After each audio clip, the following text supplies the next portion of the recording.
This graphic from the textbook gives some examples of the various stakeholders that a business can have. So we've talked about customers and the different ways that they might interact with customers through customer service, providing quality products and services, maybe a liability lawsuit because they've been sued, or a recall. I actually just saw this morning that Ford was recalling a set of vehicles for an issue. Community, they can donate to the community. They can ask their employees to volunteer within the community. They might partner with different community-based organizations to work on different things. I know that, for example, Nestle factory here in Waverly often has like free hot chocolate days in the fall and winter and does other events. They also tend to sponsor the 4th of July fireworks and other community things.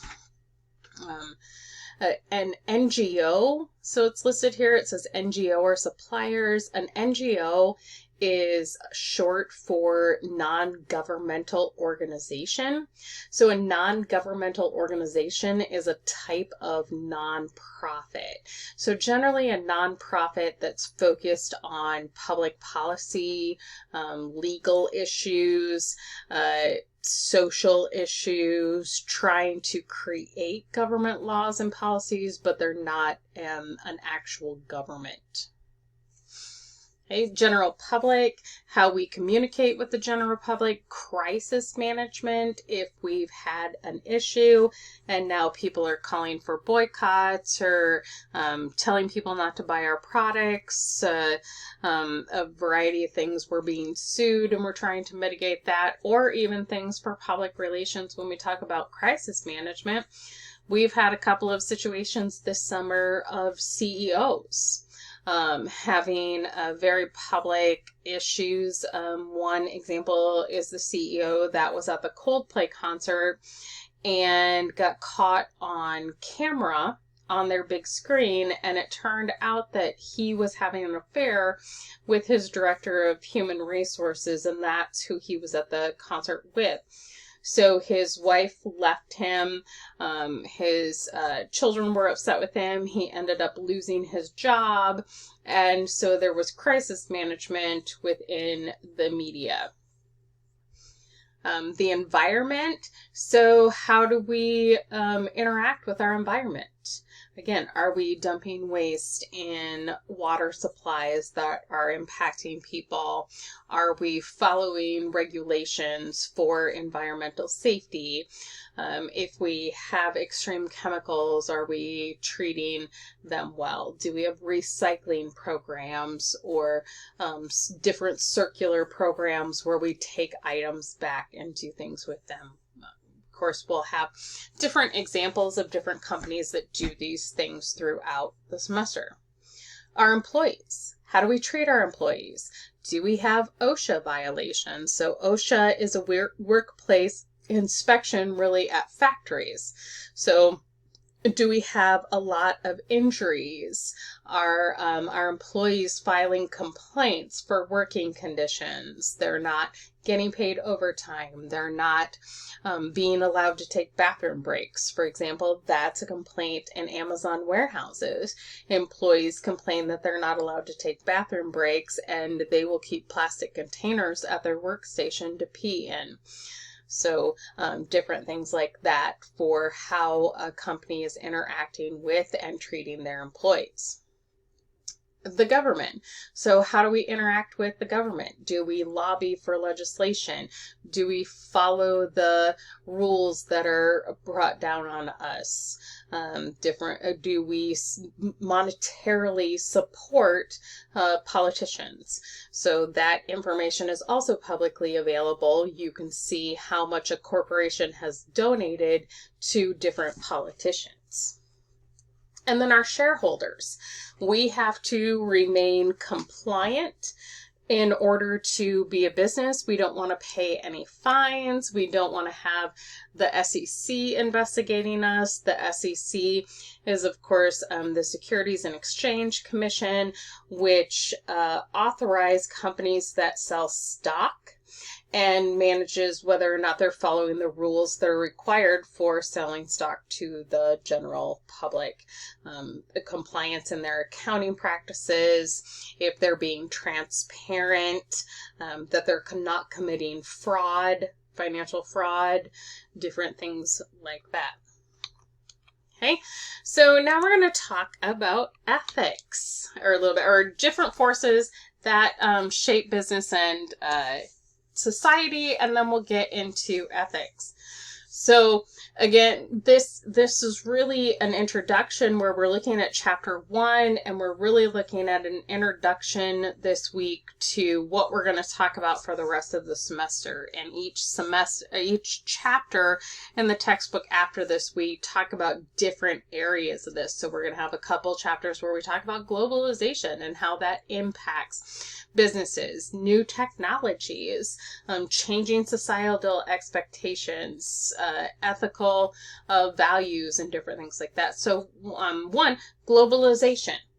When people can buy from any place, anywhere, ship it, what are the logistics with that? That brings us a lot of new available products, but then we have to get things from point A to point B. We have new opportunities. We also get new competition. Okay, new technology.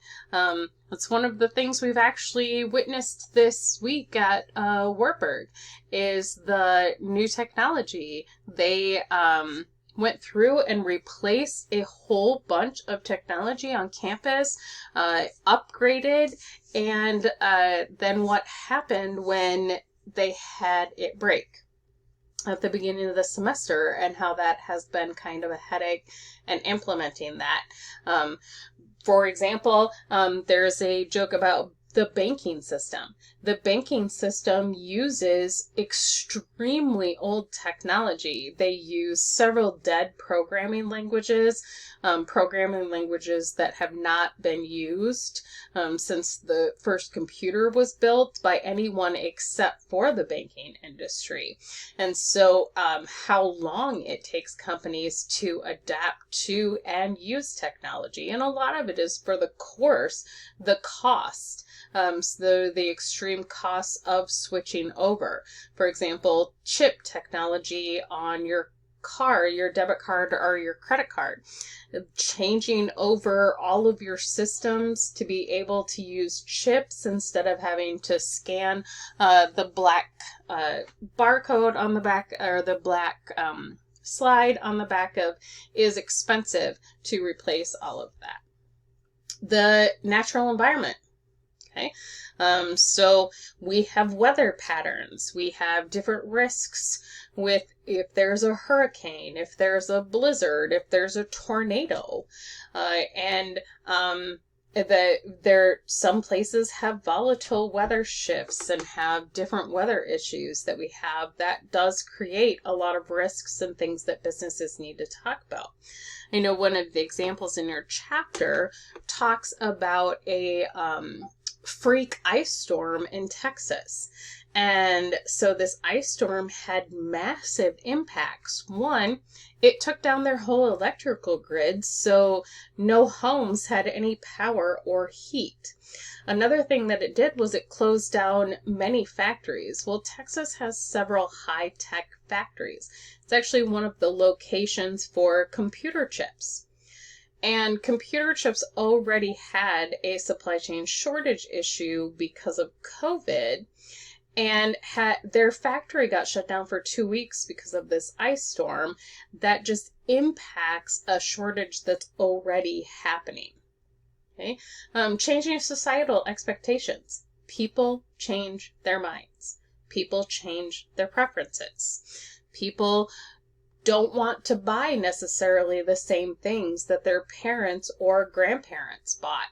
And so how do we meet customer demand? How do we make our customers happy with their expectations of us? And this is expectations in a lot of different ways. Maybe customers all of a sudden don't want corporations to be political, and they don't want them to donate to campaigns, and they don't want them to be outspoken, and that's going to impact your business. Or people might want corporations to be more outspoken or more politically engaged. Ethical values. So does the corporation have the same ethical values as I do? I actually do shop by my values. When I found out that there's a company that doesn't share my same values, or that they've had a lot of fraud issues or other kind of issues, employee abuses and stuff, I'm not very likely to give them my business. So, is that an expectation that every consumer has? No, not necessarily. Some consumers don't really concern themselves with that kind of information. Okay. And then government regulation. So government regulation can change on a very, very frequent basis. We see that happening now with Trump, who has brought in a lot of tariffs. So tariffs cause disruption. Recently, we've had a change in the de minimis regulations. So the de minimis regulations change shipping regulations. It used to be that shipments coming to the United States with values of less than $800 had different inspection and duty and customs needs that were significantly lower to help not even to the fact that they were low-cost items. This really helped small global businesses that were shipping overseas to various things. The de minimis ended last week from a presidential executive order, and so that has impacted a lot of small niche industries and small global companies that have been shipping internationally that no longer can take advantage of this. It's caused a lot of questions about several countries have declared that they're no longer going to ship to the United States. So we have holds on products. We have postal services that are not moving packages anymore if they say they're coming into the United States. So there's a lot of political issues that come into play with businesses, and especially businesses interacting with each other and interacting with customers. Okay, ethics. So ethics are individual. Ethics are something that we grow up with. Most of the time, there's an old saying that a person's ethical code in their personality and their psychology is completely developed by the time that they are 5 years old. So we really get our ethical values from the people around us, where we grow up, how we grow up, the information that we hear as we're growing. We make decisions about what we believe is right or wrong. We can also have different influences into our ethics that change from other people's, that can include religious ethics. So somebody might decide that something is right or wrong from a religious standpoint that another person who doesn't share that religious value with them doesn't agree with, that is a right or wrong behavior. Okay? That can also be culturally too. Go with an extreme thing where we talk about what's a right behavior or a wrong behavior.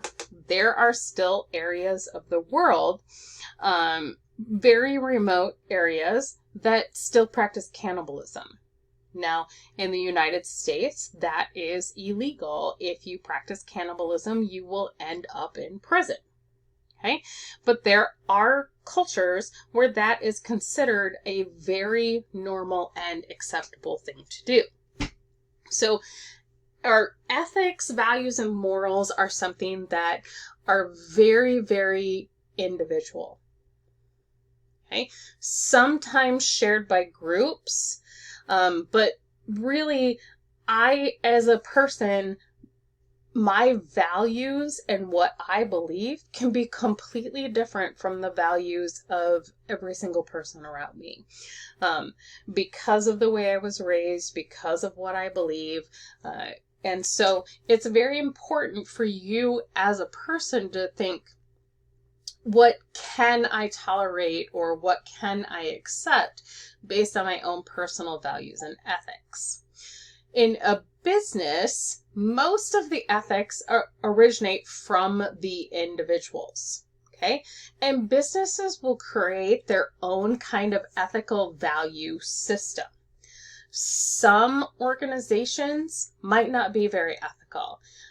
You can look at an organization like Wells Fargo. So Wells Fargo has been in the news multiple times for fraud and discrimination in their hiring practices. I know there's a little expert in the chapter reading for this week about their hiring practice lawsuits. But they also had 2 massive fraud cases kind of back to back. And not only did they have to pay significant fines for those 2 fraud cases, but they were also penalized and told that they were given a gross profit limit, and said that you were illegally trying to generate profits. And because we've caught you doing this twice now, what we're going to do is we're going to regulate that your profit can never be over a certain amount. Okay, so now they're watched every year because of 2 fraud incidents close back to back. So a person might hear about these things and say they are not an ethical company. Or that might have happened 20 years ago, and they've corrected it and changed the way that they do things, and you say, oh, well, they did an unethical thing 20 years ago, but now they've resolved that behavior. Another example, of course, that corporation that I talked about that was purposely poisoning the water of a small town and was actually covering it up. I personally would say that was an unethical company. Okay. If you were looking from the shareholder value theory, you would say that a company should do anything that they can to generate profits, and ethics don't come into play. So you have to think about, how do you think about business? How do you approach business? Okay. And we'll continue looking at this in the next video.